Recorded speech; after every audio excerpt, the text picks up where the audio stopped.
Ladies and gentlemen, welcome to The Right Time, a Wave Sports and Entertainment original presented by Prize Picks. My name is Bomani Jones. Thanks for listening wherever you get your podcast. Thanks for watching us on YouTube. Subscribe, like, rate us, review us, give us 5 stars. You only give us 4 stars. I'm inclined to believe you are a hater. There's a certain irony to this being Super Bowl week, right? It is the week of the Super Bowl. It's coming. We're going to talk a lot about the Super Bowl. We talked about the Super Bowl a bit the week before. We're going to get to it. But Sean, since there ain't nothing going on with the football last week, they always leave us in this tricky situation on Monday where it ain't really nothing to talk about because of the Super Bowl. Yeah, I mean, no one's going to talk about the Pro Bowl, and the basketball season's not at a good point where there's not enough narratives going on. Hey, by the way, I'm going to just throw this out there right fast. Like, I guess people ain't talking so bad about the Pro Bowl no more because they actually went ahead and made it flag football. But I had always said, man, the easiest way to get people to stop complaining about the Pro Bowl is if y'all just keep watching. I mean, stop watching that shit. That's the biggest problem is that y'all was watching it.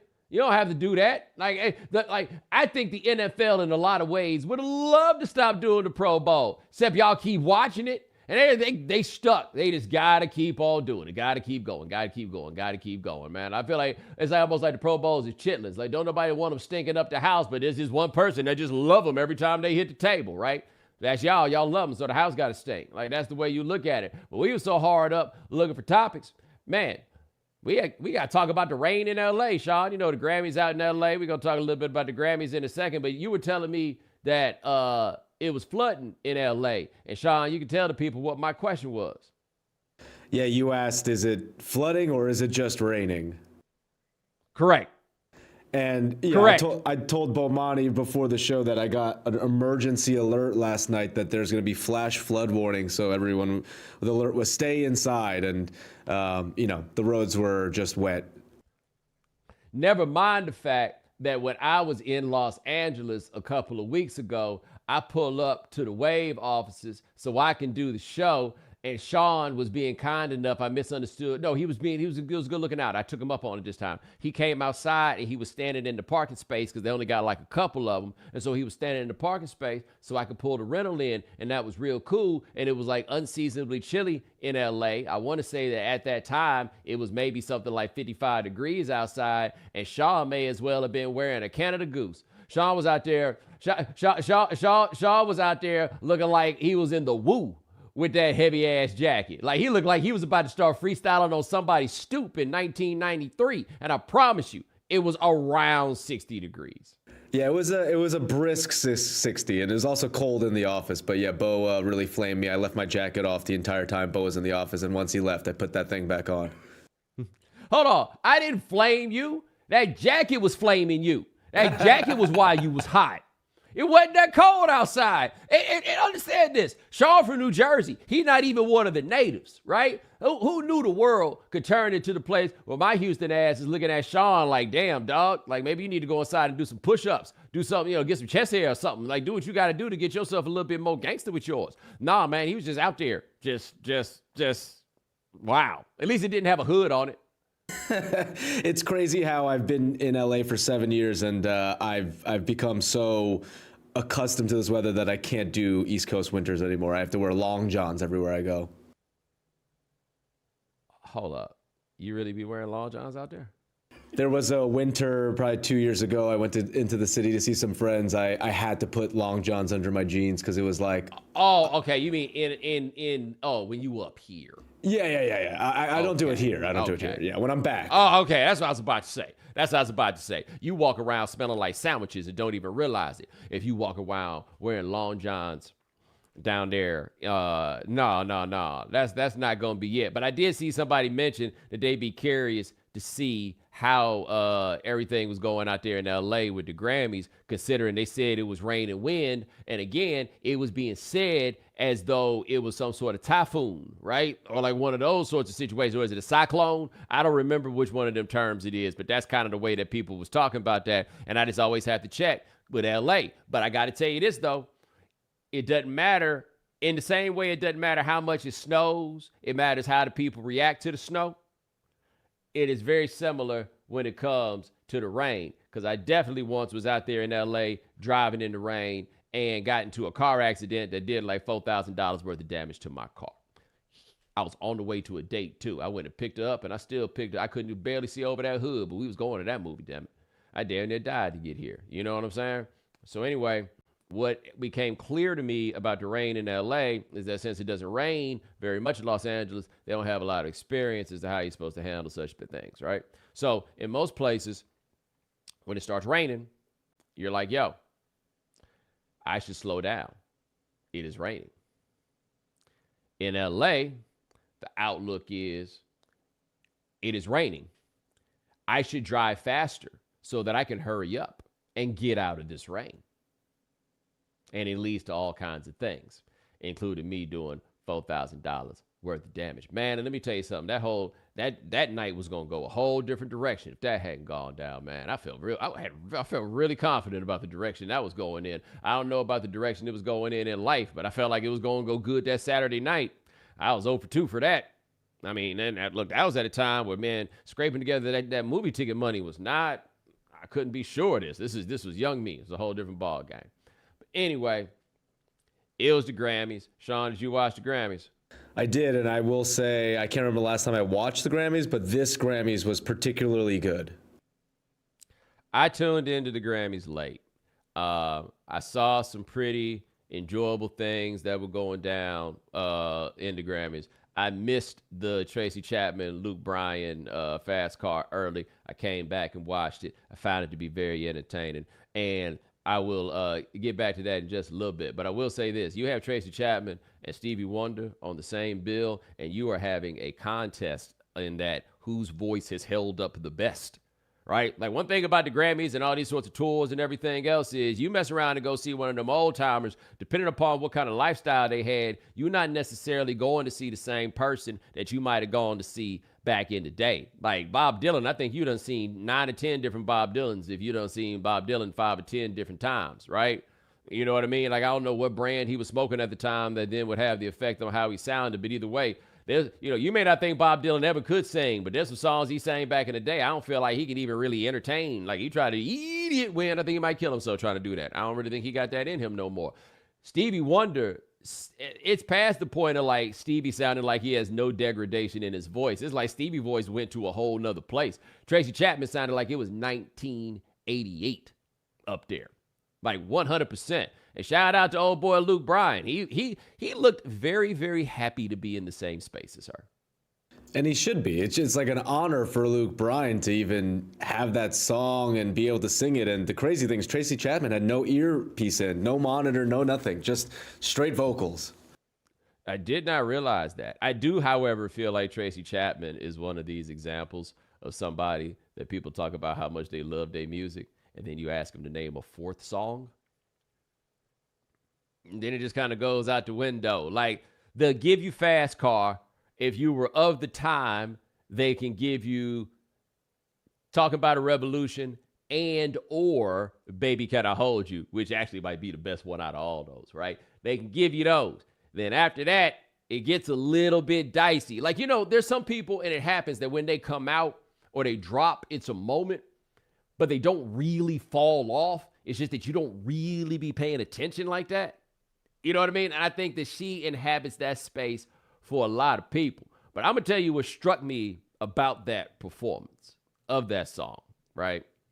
And I honestly, man, Fast Car is now 35, 36 years old. So I can't operate on the assumption that everybody here listening has heard the original version. For my money, nice try, Luke Bryan. And I don't even mean like nice try because that sounds far too patronizing. I thought Luke Holmes. Yeah, it was one of the Lukes. Yeah, the chat is correcting us that it's Combs. But isn't there a Luke Bryan? I'm not making this up, am I? I know there's a Zach Bryan. There's a Luke Bryan also, I believe. Okay. God, how old do I feel, Sean? All of this is me feeling old. Are we listening to country like that we know that there are two Lukes? I mean, to be honest with you, I feel like naming the Luke in country music is kind of like it used to be in the NBA when it was like, name that Johnson. They're 15. Name the Jalen. Yeah, right, exactly. You can't even name the Jalen on the Thunder. You can't even name the Jalen Williams on the Thunder. It's my bad. Don't get me wrong. Right? I'm at fault here. But I just wanted to make sure I wasn't losing I didn't just pull. I feel if I had just pulled Luke Bryan out of my ass completely, like there wasn't a Luke Bryan, then I would have felt differently about this, right? But I heard it, and the one thing like I noticed really between the two of them is that the production on that Luke Bryan version is just a lot bigger. Like it feels almost more like a live band track. It felt more like a track where the band wanted to get into it. And if you go listen to that Tracy Chapman debut album, the production, it's very 80s, I would say, and probably a little bit, I would say that production-wise, it's more minimal than the Luke Bryan joint. So I don't know if you started with the bigger production, how easily you could adjust going down to hers. But hers is one of those, like, this is one of the greatest songs that's ever been made. And that was a hit. Like, it's kind of difficult to explain what the magnitude of that hit was. Like, that woman, who, by the way, had just started growing those dreadlocks, being a video star in 1988, where some of the biggest stars in black music, you gradually watch them get lighter and lighter and their hair gets straighter and straighter. And she was out there just sitting there with a black background, just belting out this sad ass song. And that song is sad. There's not a lot of happiness around it, but it's really vivid and it's really relatable. And she sings it with like this real sincerity to it. And I always thought that one of the things that was interesting about it being covered and the cover being such a big hit and the person singing the cover looking at the very least so different from the person who did the original while staying pretty true to form on what the original song is that to me is a great statement toward the commonality of the struggle of Americans. Like what this black woman is singing about in the first person and what this white man can sing about also in the first person. And both of them sound like it's conceivable for the two of them, right? Like the lives that people are living by and large are a lot more similar than people realize. Because we can have a whole nother discussion on a whole nother day. Me and my buddy Matt Jones talk about this all the time.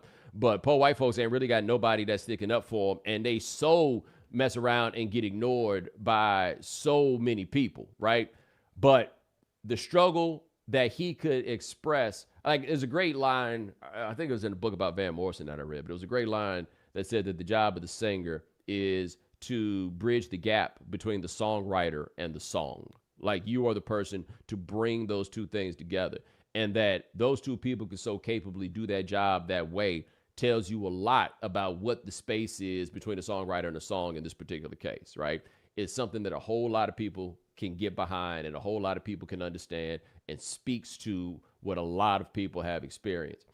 And there, to me, in watching that performance on stage, there was such a heartfelt quality to it that you saw like it was snatching people up in the audience also. Now, part of that for people who are older is a measure of nostalgia because it's going back to a song that they've known forever. But I also think part of it was just really particular to the moment. And again, very, very particular to the song.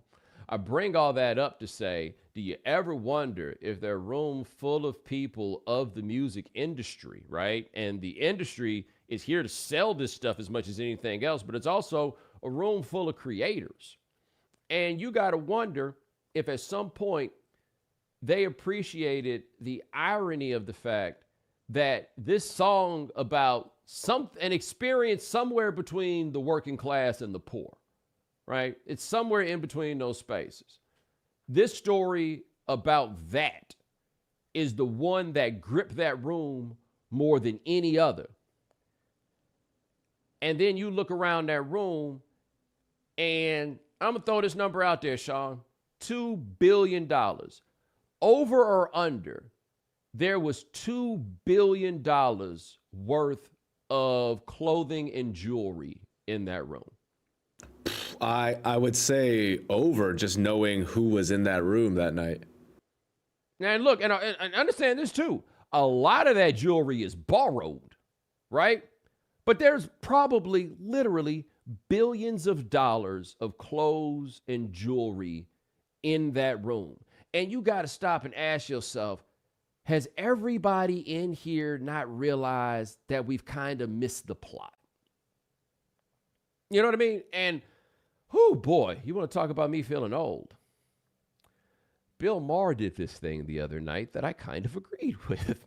But what he was talking about, I think he was a bit dramatic in some forms on this, and I thought that his like attempts to connect this to the experience of black people was a bit ham-fisted and foolhardy. But the point that he was making is that music for the better part of the last 25 years has celebrated materialism in a way that it never has before. And that there are certainly time periods that you could go back to. The 1960s jumps up, and there's variety in this, certainly. But the notion in songs of, hey, I ain't got no money, but I still love you, or it don't matter if you don't got no money, da-da-da, like all of those things, right? Like the notion that money is no object was a prevalent theme in music and just arts in general at a point in time. And the farther we got from that Reagan Revolution, ain't none of that, right? The music and the art has became much more about making sure that people understood that you had it like that. And a society that's made it more imperative on more levels to show that you got it like that. Like I remember I bought a Rolex, I guess now about 8 years ago, but I bought a Rolex. And the whole reason I bought the Rolex was I was going to have some rooms I needed to let people know I was in. That was it. I needed them to know that I had some business being in this room.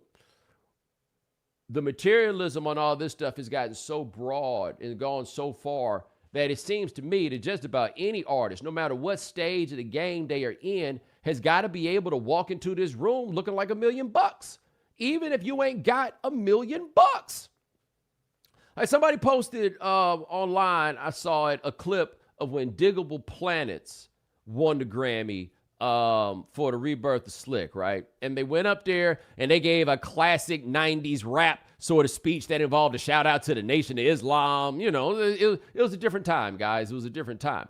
But what jumped out to me about it was, oh, they wearing their own clothes, right? Like it's just a dude in a leather and like a Tommy Hilfiger polo and some jeans, but like they were wearing their own clothes. Nobody would dare roll up in the Grammys at this point wearing their own clothes. Everybody looked like $1 zillion. Everybody did. And I'm going to be honest, it felt like distasteful. And like the distasteful element of it really hit me when I saw Flavor Flav wearing a diamond-studded clock.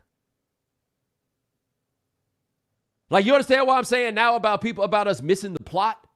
Like, if Flavor Flav is wearing a diamond-studded clock, what is the plot? What was the plot? What has the plot ever been, right? And look, I'm not throwing shade at these people for having the stuff, right? I'm not throwing shade at the people for having the money, but I am asking, what about that is something that people can feel? Like you go back and you like watch the 1980s broadcasts of the Grammys and you see like Cyndi Lauper jumping up on stage, man. And maybe I just ain't really got an eye for that stuff, but Cyndi Lauper ain't look like $1 million. Cyndi Lauper was out there looking like Cyndi Lauper, right? Crazy color hair and all of that stuff. Like when you see people go up on the stage at the Grammys at this point, I'm asking you this for real. How many of them look like artists? Like look like people whose mentality and lives or whatever it is art. Like, is that what it looks like? That's not what it looks like to me. It just looked like a bunch of people with a bunch of money. And I know damn well that not all of them got money. I know that. In the meantime, I'm looking on stage and the message of the song that I'm hearing and the feeling that's behind it is so far removed from what the people in the audience are selling or what those people are projecting. Like so completely far from it. And I'm wondering if people don't, like, you got to be able to see the disconnect. Like I'm looking at the chat and somebody said they look like people who are in black tie. I feel you, but here's the thing. There's always, like at the Grammys or any of these events, like a class of people who show up in the black tie stuff. And then it was the performers who show up looking like performers. You know what I mean? Like, that's just not what it looks or seems or feels like right now. It just, for me, just feels like a big old projection of money. And I don't believe that's what people feel.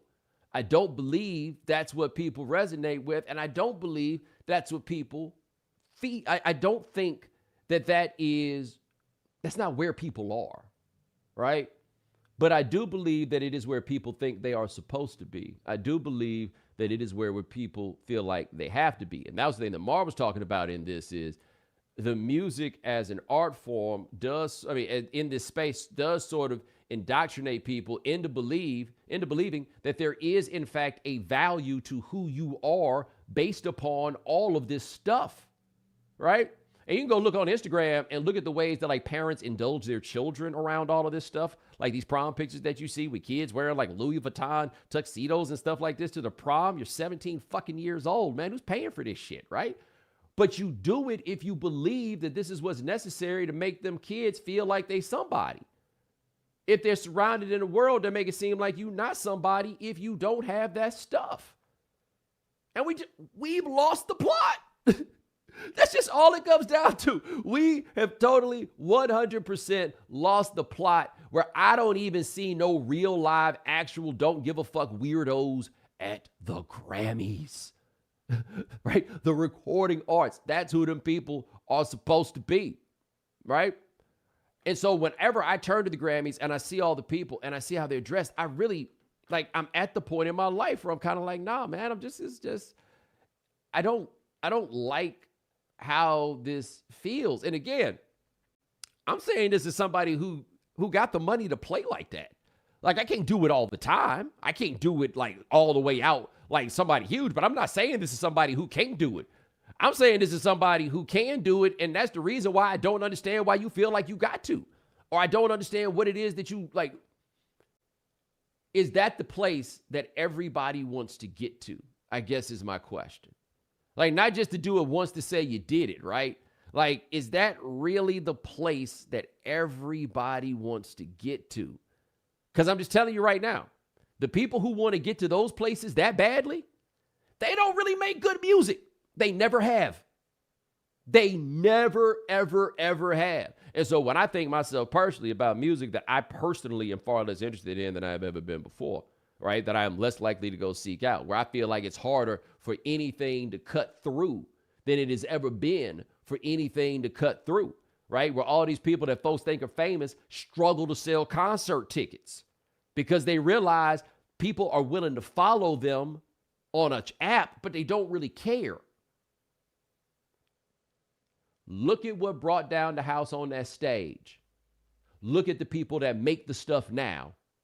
See what the difference is, and you might find out what the problem is.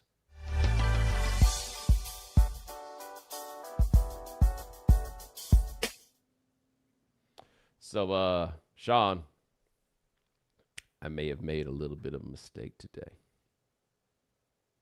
What is that? So, got up, got on Twitter. I saw last night Killer Mike got arrested at the Grammys, which, by the way, did you see was a citizen's arrest? Yeah, it's quite ridiculous, to be honest. Yo, they still do that?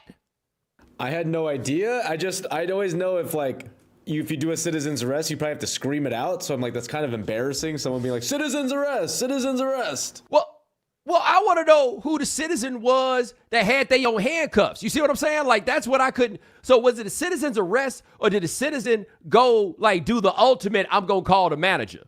Yeah, I believe sort of situation. You know what I mean? It was ultimately the LAPD that took him out, but I believe it was a citizen who was like, that's the guy. Okay, so here's what it seems to be here. All right, so I did see this. He pushed the security guard down. And I'm going to be honest with you, man. If you a security guard and you get pushed down and you got to go tell somebody, you not much of a security guard. What kind of security? Like in fact, if I was a security guard and I got pushed down by Killer Mike, and that's a big motherfucker, don't get me wrong. But if I was a security guard and I got put down by Killer Mike, I wouldn't want nobody to know. I would be like, no, it's cool. I tripped over my shoelaces. It's all my fault. I had total control of this situation, and through no fault of my own, I fell down. Like, no. So he pushed Buddy down. They went and got him. They say it's a citizen's. Could never be me, dog. I'm sorry. I just can't. I have a question for you, Sean. Citizen's arrest. That is like the original Karen, right? Yeah, that is such a good point. It is the wide, vague umbrella of being a Karen before it got specified. I want to know this. Has a black person ever affected a citizen's arrest? It's snitching, right? And this is why I asked this question. Because this is something I do know, and I've done reading where I've talked about these things before, but this is true. So there's a book, I think I've talked about it on this podcast before, but there's a book called White Flight by a professor named Kevin Cruz. It is about basically once integration started in Atlanta, the white people just said, nah, it's cool, y'all can have it. They treated it like the name Tyrone. Like, yo, it's a couple, I met 3 black Tyrones in the last month. We got it. And they just gave up. They quit doing that shit. They jumped up 75, they jumped up 85. They went away. But anyway, there's a story in there about some, the trolley cars in Atlanta were segregated, and the white people were in the front of the trolley car, and the black people were in the back, like whichever way it went. But anyway, black man got on the trolley car, and he was in the white section, and he stayed there. And he had just got off work, and he said that the reason that he did that was he didn't want to have to walk through those white people, and he was dirty, and he would have made the white people dirty, so he just stayed where he was. But the trolley car driver came to bring the ruckus, to I don't know, kick him out, whatever it was. But anyway, I don't remember who was originally in possession of the tire tool, but the black man whooped that trolley driver's ass with that tire tool. The next day, they deputized every single trolley driver and gave him a revolver. I say all that to say this. If there is no police officer on a given scene, if there is a moment of conflict, don't you worry. Some white person will make themselves the police. You can write that down. If there ain't no police around, don't you worry. All a white man got to say is, I'm in charge. And that white man will be in charge. He will be Sergeant Friday, just like that. It never fails, right? So a citizen's arrest, which again is Karening, that's old school Karening, right? I assure you, ain't no black person. Part of being black is knowing that don't nobody give a damn what you think. Ain't no black person ever thought, hey guys, I'm the police. I'm the police now. Ain't no police. I'm the police. Nah, we're not doing that. We're not doing that. We ain't never thought we could get away with no shit like that. We ain't doing that. No sirree, Bob, right? So yeah, they hit Killer Mike with the citizen's arrest.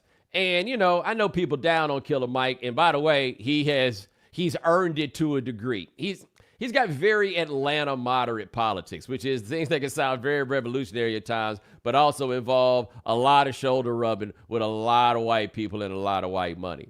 Again, read that book, White Flight by Kevin Cruz. A lot of that Killer Mike stuff starts making a lot more sense when you realize that black politics in Atlanta are moderate politics, and they'll always be. Now, I made this point, and I can't be wrong, and I can entertain the possibility of being wrong. It's fine. That man got jammed up for no good reason on the night of his biggest night of his career. And I made the point because they're that's what you get. You so pro police, but look what happened. But again, this sounds like a citizen's arrest, right?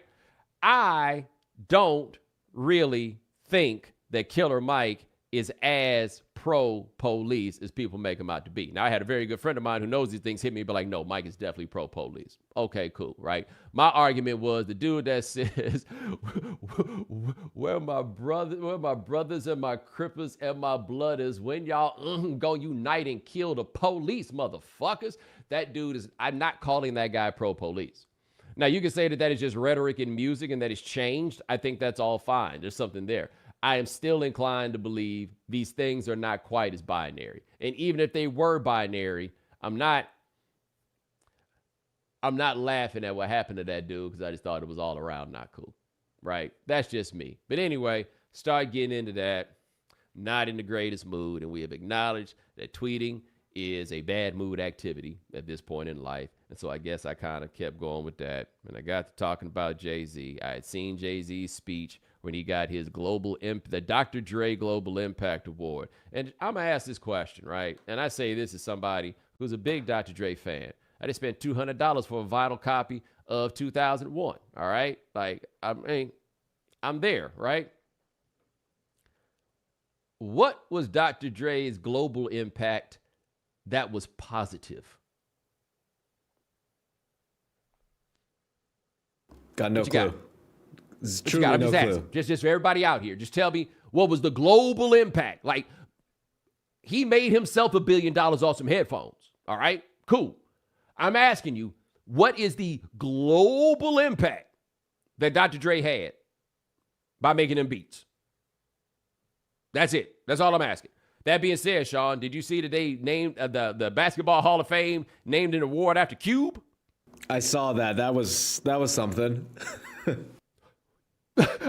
I haven't said anything about it because I don't know what to say, right? Like, wow, I really lived a long time. I lived long enough to see this. But anyway, I don't know what the global impact is that we say Dr. Dre has. But it got us to Jay-Z, and I saw Jay-Z's speech, and I need to try to be fair. Like, now that I'm talking about it now and I'm just tweeting in a moment.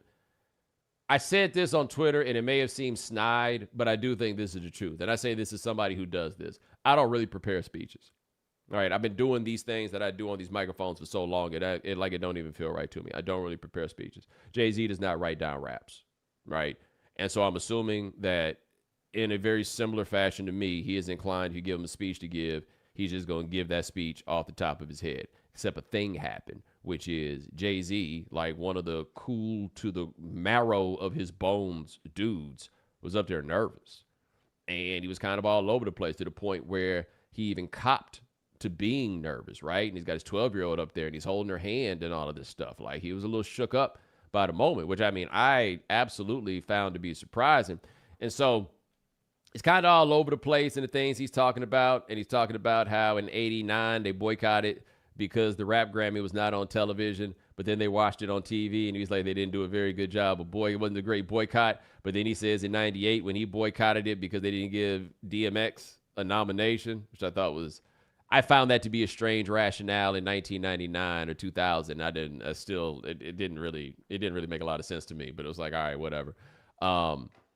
He then said that he watched it on TV, and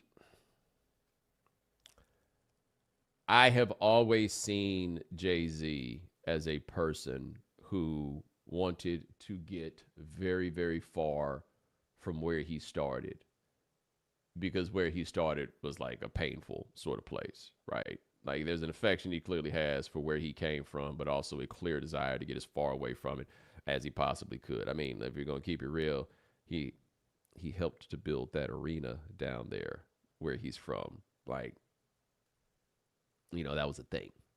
But anyway, we got to the place where Jay-Z was talking about, he made the mention that Beyonce got all these Grammys. I think she may have more Grammys than anybody else, but she doesn't have an Album of the Year Grammy. And he said he doesn't believe that the metrics make any sense. And I think it was a larger point about kind of the segregation of musical genres. And so when Beyonce is competing against the other blacks, of course she can get a bunch of Grammys, but now when you bring it to the bigger field, she doesn't get them. And this also happens on the same night where Taylor Swift wins her 4th Album of the Year.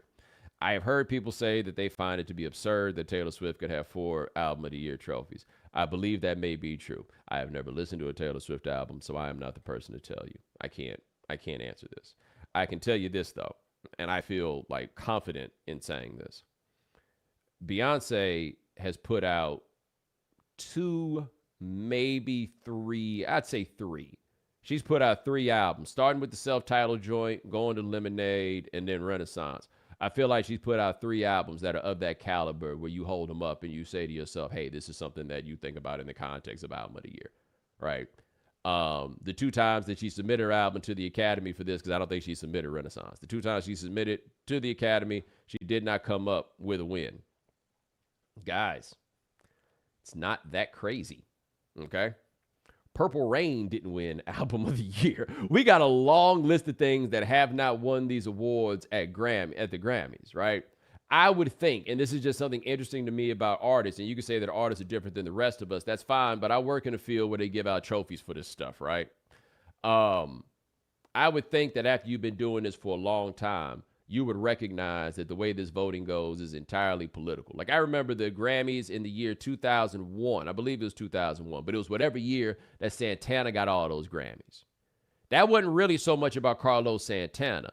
That was a lot of people kissing up to Clive Davis while he still ran Arista and putting in them votes to make it his night, which it was, while simultaneously many of those same people were working to run Clive Davis out of Arista Records, right? Those are the machinations that typically happen behind the scenes when you get to this award voting. It's very political in that way. And I feel like once you know how political that voting is in that way, you can only take it but so seriously. Like, you appreciate it when you win one, but when you don't, you just got to charge it up to the game because you know what the game is. And so when I see like highly accomplished people really get caught up and worried about winning these awards, I feel bad for them in a lot of ways, because I feel like, and when it comes to the Grammys and black people in particular, where you know this ain't really our room, it feels like to me and comes across to me as a desire for acceptance from people who are never really going to accept you, from people who are never really going to validate you. And so to me, that leads to a discussion basically of, either you care or you don't, right? Like the Chuck D line, who gives a fuck about a goddamn Grammy? I don't think Chuck D ever really cared about whether they won any of them Grammys or not, right? Do you care about this, do you not? Do what they say about you matters, or does it not? And there's room for you to be happy with anybody giving you an award because you appreciate the appreciation no matter where it comes from. But being like down and out about it or being mad when you don't get it, that's ego. I don't think there's any other way around it. Like, that's the belief that there's no way in the world that anybody could possibly believe something different than you the dopest. That's ego. At best. At worst, it's a clamoring and a desire to be accepted by people who will never, ever truly accept you. And it feels, or it reads to me often, as an inability to make peace with that fact and be satisfied with whatever it is that you believe yourself, or satisfied with the love and admiration from the people who already love and admire you, right? So I'm not one of those people that says don't go to the Grammys. I'm not one of those people that says don't be happy about the fact that you won one, right? You probably dreamed about it when you were a child. You can't turn that part off just because you became an adult and understood what it was. Like, if I woke up in the middle of the night one time and Santa Claus was actually there, whoo! I mean, I know it don't work that way, but I ain't gonna lie, I'd be ecstatic. You know what I mean? Like that to me is what it is. I get that. But it does hurt me to see that dude that's won everything. He's won this game in just about any way that you could possibly imagine. And him talking about it don't make no sense that she's never gotten this award. This ain't about making sense, man. It's not that. It's never going to be that. And I would think somebody in his position would be better at making peace with that reality. You know what I mean? Like, that jumped out to me. Like, I don't think Bob Marley ever won a Grammy. And it's not just about black people there. I don't think The Who ever won a Grammy. The Rolling Stones never won Album of the Year. I mean, we can go up and down this list on how this works, man. It's a political crapshoot on how that stuff goes. But I see the people who watch the Grammys every year. And to me, watching the Grammys, I don't know why people, and this is why I feel like this is about acceptance. People don't watch the BET Awards the way they watch the Grammys. And what I mean by that is, people watch the BET Awards for the performances.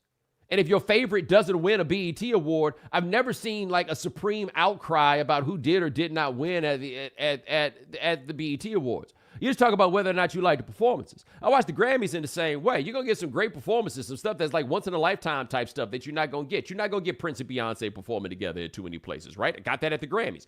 To me, that's the reason why you watch the Grammys. But when I watch the people get so mad about whether or not their favorites have won them, and for the circles of people that like whose stuff I would consume or be exposed to, it's mostly black people being upset that the black person did not win over some white person. Like, when one black person wins and another one didn't, I don't see that same level of anger, right? It's Taylor Swift winning and Beyonce not. And this implies to me a desire for an acceptance. Like, that is what I infer from that, is a desire for acceptance, or a desire to be put on the same pedestal as these other people are. And the question becomes, why is the affection of your own not enough? Because in the end, for Taylor Swift being at the Grammys, if Taylor Swift wins a Grammy, that is the affection of her own, right? Taylor Swift ain't turning on the BET Awards and being like, damn, how come Beyonce keep winning over there and they don't even call me to show up? Think about this, man. The country music people done invited Beyonce to they shit more than the black people done invited Taylor Swift. She ain't mad about that. She ain't worried about us at all. Why the hell we worried about them like that? So it'd be cool if you get it. It'd be great if she got it, right? I totally see it. Like, it meant something to me when Outkast won that because I just never thought anything like that would be possible. I remember when Lauryn Hill won all them awards that night and she just got up like, yo, this is hip-hop music. What's really going on? Because we know that room ain't ours. And I think that at some point, I guess people who grew up with rap more natively were like, well, why isn't this room ours? This room should be ours. And maybe it should, but it ain't. And it's not going to be. And you got to ask yourself why you care so much. And if it does a single bit of good for you. Because from where I'm sitting, it don't do nothing good for you at all.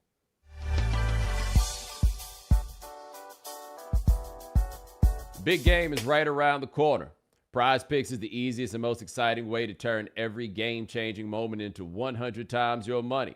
With as little as 4 correct picks, you can turn $10 into $1,000. You just select 2 or more players, pick more or less on their projected stats, and place your entry. If Patrick Mahomes throws for more than 1 yard in the big game, you win on Prize Picks. It's really simple to play. You can make your picks and submit your entry in less than 60 seconds. And if you stick around for the end of the show, you'll get to hear some picks from our producer, Sean, that can either help you win or make you fail miserably. So make sure you go to prizepicks.com/Bomani and use code Bomani for a first deposit match up to $100. That's prizepicks.com/Bomani. Prize Picks, daily fantasy sports made easy.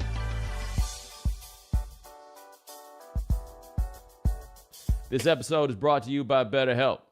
Most of us have at least one relationship in our lives that we're proud of. One where we're able to work on both ourselves and the relationship to make it what it is today. A common misconception about relationships is that they have to be easy to be right. But sometimes the best ones happen when both people put in the work to make them great. Therapy can be a place to work through the challenges you face in all of your relationships, whether with friends, work, your significant other, or anyone. Therapy helps you find your strengths and also your weaknesses so you can make the best out of any relationship in your life. It's helpful for learning positive coping skills and how to set boundaries. It empowers you to be the best version of yourself. It isn't just for those who've experienced major trauma. If you're thinking of starting therapy, give BetterHelp a try. It's entirely online, designed to be convenient, flexible, and suited to your schedule. Celebrate the progress you've already made. Visit BetterHelp.com/Bomani today to get 10% off your first month. That's BetterHelp, HELP.com/Bomani.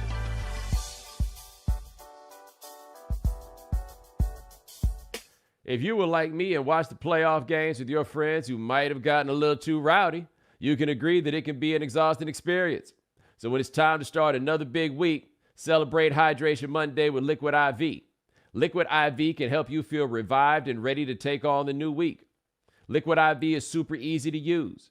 Just take a pre-measured packet and pour it into a glass of water, mix it up, and enjoy. You can take it at home before you start your day or take it with you to work or the gym. Plus, with their roster of flavors, you can easily find the right flavor for you and your taste buds. Weekends are for going wild. Have a game plan for Monday with Liquid IV. Grab your Liquid IV Hydration Multiplier sugar-free in bulk nationwide at Costco or get 20% off your first order when you go to liquidiv.com and use code Bomani at checkout. That's 20% off your first order when you shop Better Hydration today using promo code Bomani at liquidiv.com. We know you can't be on top of all the news and information of the day. No need for the social media feeds. We got you. Now, if you haven't heard. Hey, right fast, Sean, because I feel like I explained this to a degree, but for whoever the dude was in the chat to say, I'm saying this with a Grammy in the background. Fool, have you ever heard me talk about that Grammy before? I did not win this Emmy. I just got it. I think it's hilarious. And if I didn't get it, I wasn't going to complain. That's my point, dummy. Anyway, your turn. All right, Bo, first story for if you haven't heard today is on internet and AI scammers. I'm Katie Natopoulos, a correspondent with Business Insider, and I recently wrote an article about how AI spam is starting to flood the internet. And surprise, surprise, it's not good.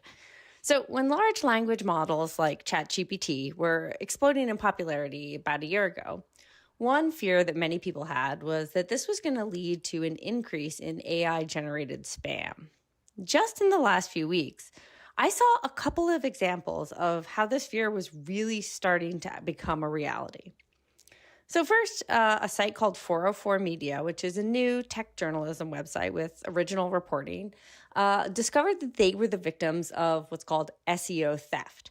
Basically, scammers were copying their stories, running it through AI to slightly change it, and slapping it up on some random site, often getting ahead of the original story on Google search, which is really important for a new news website to find and reach readers. Another particularly awful thing that's happening is something called obituary pirates.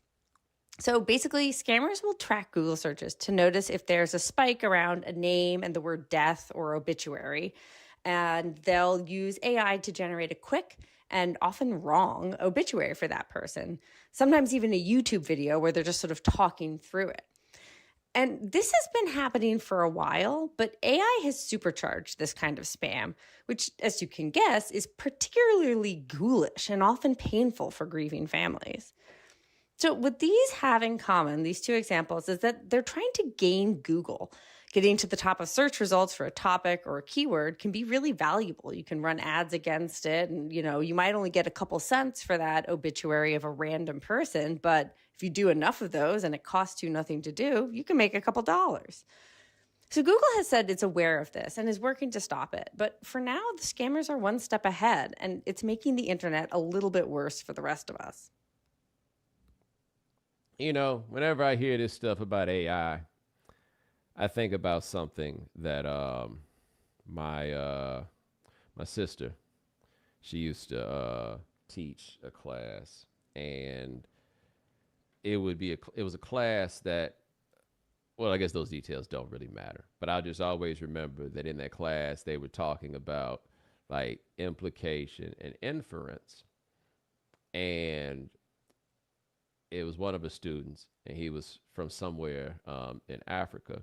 And she just remembers that the dude looked at another one of his classmates, and we'll just call his classmate John. And he says, John never wears a belt. And from that, I infer that he is lazy. And every time I hear about all these uses for AI, boy, they sure sound lazy. Except they don't sound lazy. It don't sound like people don't want to work. It sounds like people don't want to pay people to do work.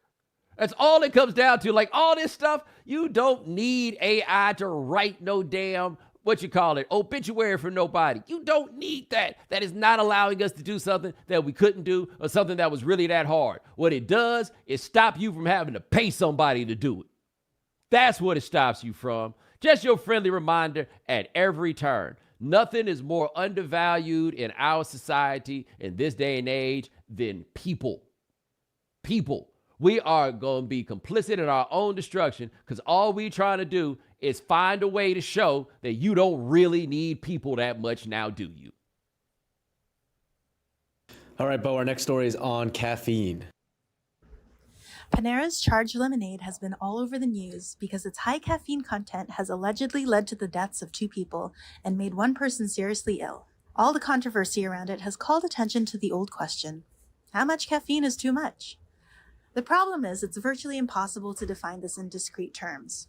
In all the cases against Panera, the argument is that if the company had adequately warned people about the drink's caffeine content, nobody would have been hurt. But labeling with the actual amount of caffeine in a charged lemonade, which is up to 237 milligrams in a large cup, is only useful to a point.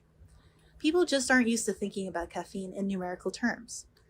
The FDA has a 400 milligrams per day recommended limit, but not everyone knows that or what to do with that number. Similarly, I knew how much caffeine was in the charged lemonade before I tried it, but I didn't really have a good sense of how much I could drink before I started to feel bad. Part of why caffeine limits are hard to define is because everyone reacts to it differently. 237 milligrams might make me feel horrible, but for you, it might be breakfast. Caffeine comes in such a range of sizes and doses, and there isn't a good metric to gauge our intake by. Contrast this with alcohol, which usually comes in standard servings like a glass of wine or a shot of liquor.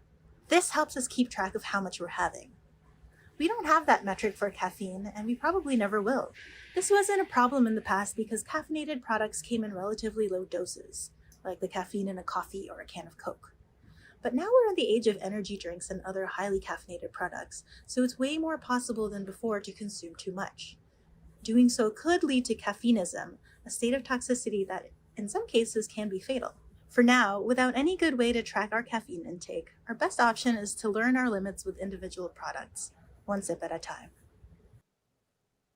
Yo, so I've never been big on the caffeine. That basically my mother seemed to clearly make an executive decision when we were kids. Like, why would I get them hopped up on anything if I'm the one that has to monitor these children? Right? Caffeine is sugar. She wasn't really here for any of that. But like, Sean, are you a coffee guy? No, I'm shockingly not. And my mom is obsessed with coffee, and somehow it didn't extend to me. No, but it's so interesting to me because like caffeine, like I'm not opposed to it, but it's not a part of my life. But it is people like I gots to have it when it comes to this caffeine. And when they started putting out like the monster drinks and all that stuff with all the caffeine in it, I started wondering, like, is this because society started frowning on cocaine? Like, is that how we got here? It could be, honestly. Because let me tell you, this society does not frown upon cocaine like it used to, which makes me wonder, what are the energy drink people going to do then? Like, now that people kind of just shrug cocaine off, it's just like, oh, man, it's just a thing that people do. No big deal. Man, they going to be putting some shit in that damn Mountain Dew that'll blow your mind. And the other thing that's popular right now is a Zyn, which is just pure nicotine that people are obsessed with. And it's pretty much like almost street legal cocaine. That seems like a horrific idea. Oh, let's go to the next one. All right, next one is on the barcode. Hey there, this is Hannah Rosen. I'm the host of Radio Atlantic, which is the Atlantic Magazine's main podcast. And I'm here to talk to you about a recent episode we did called The Last Days of the Barcode with Atlantic editor Sahil Desai. The barcode, that rectangle of lines that's on literally every product, although you probably don't think about it unless, you're standing in line and the scanner's not working. But it's so important. Sahil calls it, and I quote, the plumbing of modern capitalism. And his thesis is that our entire excessive consumer culture is built on the backs of this relatively simple and remarkably stable technology, which is about to disappear. You know how you go into a grocery store, supermarket, wherever, and there are like 20 different kinds of mustards, 13 flavors of Gatorade, 85 skin creams, whatever. Well, that did not used to be possible because in the late 60s, you had to scan each item by hand, and that took time. So then in the early 70s, a group of grocery execs got together and they created what's called a 12-digit universal product code. It's like a phone number. So each unique number is attached to a product. They couldn't figure out exactly what shape to make it. So, and this is true, they went to an adult theater to watch Deep Throat until they made their decision and came up with the rectangle. And they didn't know what was coming next, which was an explosion of products, literal explosion that eventually led to the big box stores and fast fashion and Amazon and our idea of infinite everything all the time. Anyway, the barcode has lasted over 50 years. But now we're in an era where nothing that used to last gets to last anymore. So we have a QR code, that thing that you're annoyed with that you have to scan at a restaurant. Now that has a wealth of information, not only what a product is, but where it is, when the product will expire, maybe whether you're allergic to it. So it's way better, but also it's worse. Because while you're scanning it, it is also scanning you. Anyway, there's so many other things coming down the pike. AI multimodal identification, which can scan items just based on their shape, and who knows what else is coming. But I can tell you this for sure, they are only going to last a minute, then there'll be a new product and a new product. And the barcode, which was with us for so long, is probably headed to the Smithsonian. You know, as I was listening to Hannah, I had a lot of thoughts about the barcode and how really kind of ingenious that it was come up with in the first place. And this was something I hadn't really thought about, and that the QR code was replacing it. You know, like the kinds of things that I normally think when we hear if you haven't heard topics. But there was a sentence that she offered that I admit derailed everything. And if you were watching on the YouTube, you know exactly what that sentence was. And that sentence was, they went to see Deep Throat. And it's not the went to see Deep Throat part that left me a little confused, Sean. It's the they part. They In numbers. together as a crew, as a team building exercise, went to see Deep Throat. And I mean, did they at least set up in different parts of the room? Yeah, if they sat in the same row, that'd be something else. Yeah, like that's like, were they cool like that? Like, were they like is this one of these, like it's an office but it's like a family? You know what I mean? Like how like what does it take? Which one of y'all the first one to be like, so y'all trying to, you know what I'm saying? Go to the movies? No. I ain't trying to go see The Graduate. No. I'm trying to go see, the movie, the one right around the corner. Yeah, over there. Y'all trying to go? Like, did they happen to walk past it and then look up and then everybody looks at each other and then just decide, oh well, that's what we gonna do? Maybe that's all the theater's showing. I mean, like Sean, I'm here to tell you, dog, we're not going there. Like, that's just not to the movie. The movie? You know what it was? I know what it was. One of them was in there like, hey man, I mean, we all wearing windbreakers. We might as well.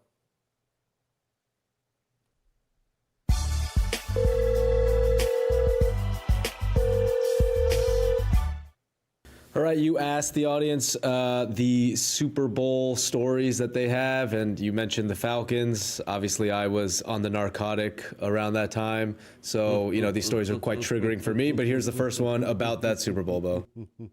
Hey, yo, it's Malcolm from Atlanta. I got a Super Bowl story for you.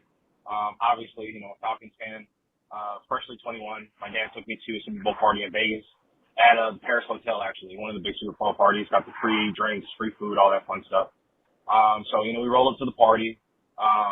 We're one of the only black people in there, so you can imagine, how many Falcons fans versus how many Patriots fans there were. I knew it was going to be a big fight, but hey, we're here to party. I thought they were going to lose anyway, right? So, game gets started. My dad's like, every score, let's go ahead and drink. Let's go ahead and take a shot every score. So, all right, we're doing that. And then boom, we're fucking hammered. We're up 28-3. Nothing can go wrong. By the time Alford took that pick six back, I basically wrote it down as a win in my book. But whatever. So everything's going great, and then Brady starts scoring. So Brady starts scoring. I gotta start drinking. So I'm drinking. I'm still talking my shit to all the people around, taking my laps, pointing, laughing, doing whatever I need to do. And then all of a sudden, Edelman caught that damn ball off the ground. And everything just went to hell. I remember sobering up pretty quickly. Everybody that I was making fun of decided to make fun of me. And as soon as the game was over, we were leaving the party. Everyone is literally pointing at me laughing while I am the saddest, drunkest person you have ever seen in your life. Love the show. Keep it going. I'll say this again. The morning of that Super Bowl, some dude walked past me at Big Pink in Miami. Didn't even look at me. Tried to be slick. Heard what you've been saying about Atlanta, Bomani. And I said to him, I ain't say nothing about Atlanta. I said something about the Falcons. And I said, they're going to break your heart. And they're going to break your heart today, too. And for 7 years, I wanted to know, where the fuck you at? Where you at? You know exactly who you are. I know you have had somebody who knows you because you told that story to somebody as soon as you got out of there because you thought you was doing something. I've been trying to find you for years, and you know I've been trying to find you for years because at least one of your partners has heard me say this. Where you at? I tried to help you, but instead you, old passive-aggressive ass, tried to show out, but under your breath. Where you at? If he was a real one, he'd call into the voicemail line. But he ain't. I knew he wasn't a real one when he couldn't look me in the eye when he talked slick. All right, Bo, our next one's on a bad Super Bowl bet. Hey, Bo. Big fan, first-time caller, long-time listener. My Super Bowl story, the best perspective I can give, my dad was in a Super Bowl box pool for the Super Bowl about 10 years ago, the one where the Seahawks dog walked the Denver Broncos and the corpse of Peyton Manning. And my dad had 3 for Seattle and 7 for Denver. And the Broncos were down 36-0 in the third quarter, scored a touchdown, and then went for 2. The final score ended up being 43-8. So had they kicked the extra point on that touchdown down 36-0, my dad would have won. And he was pissed, and he didn't think much of it. But, you know, he kind of dusted it off. He didn't lose anything. And then about a month later, he was in the barber shop, and my barber accidentally let it slip that, oh, that was your dad that lost? That was a $14,000 final total. So that was the best story I could give, was watching my dad unknowingly lose $14,000 because the Broncos went for 2, down 36-0 in the third quarter of a Super Bowl. Thanks, though. Wow. But let me tell you the worst thing about that Miami situation. Before that dude had said that, he was there with his girl, and I ain't even gonna lie. I was trying to, do the 1-2 turn. You know what I'm saying? 1, 2, trying to see, just seeing what was up. And I got so caught up in arguing with him, and I missed it. I'll always remember that. Our next story. Sean, you go 1-2 turn, or you go like 1-2-3 turn? I'm a slower 1-2-3 turn. I try to make it a little more gradual than the kind of immediate 1-2, you know? All right, now I try to go to 1-2 because here's the thing, man. If you go fast enough, if she catch you, that means she was looking at you too. It's good. It's a good point. Here's our final voicemail. Yo, what's going on, Bomani, man? This is Rob. Got a quick Super Bowl story for you, brother. So this is from the Super Bowl in 2013. The Ravens and the 49ers in New Orleans. So, man, I got invited to a Super Bowl party by a coworker. I usually don't go to the events with coworkers, but I was like, whatever, Super Bowl party would go wrong, I'll go. Didn't expect to be the only black person there, but hey, it happens, whatever. I'm still for the game. So, man, it's after halftime, the game's getting ready to go again. Jacoby Jones returns the kickoff. Lights go out at the stadium. So now everybody's trying to make some small talk or whatever. I'm just chilling in the corner by myself waiting for the game to come back on. And then a random guy just comes over to me and he sits down and he says, yeah, man, Trayvon Martin. Stuff was crazy, huh? And at this point, I'm just like, all right, that's my cue. I can't do it. I just can't do it. There was no reason to come over to the only black person in the party. And the only topic that you would want to talk about was Trayvon Martin at the halftime of the Super Bowl. Come on, man. But yeah, I slowly started to make my way out after that. I said my goodbyes and I got out of there because once the drinks really started going and it started getting a little rowdy, that was my cue. And I wasn't staying around much longer after that. But yeah, man, thank you for everything, and I enjoyed the show, man. Hold up, Sean. Did he say that Buddy asked him that at halftime? Yes. There was when the lights turned out at the Ravens 49ers game. Remember that Super Bowl? There was a little delay. Yeah. I remember that. But at least it was then and not halftime.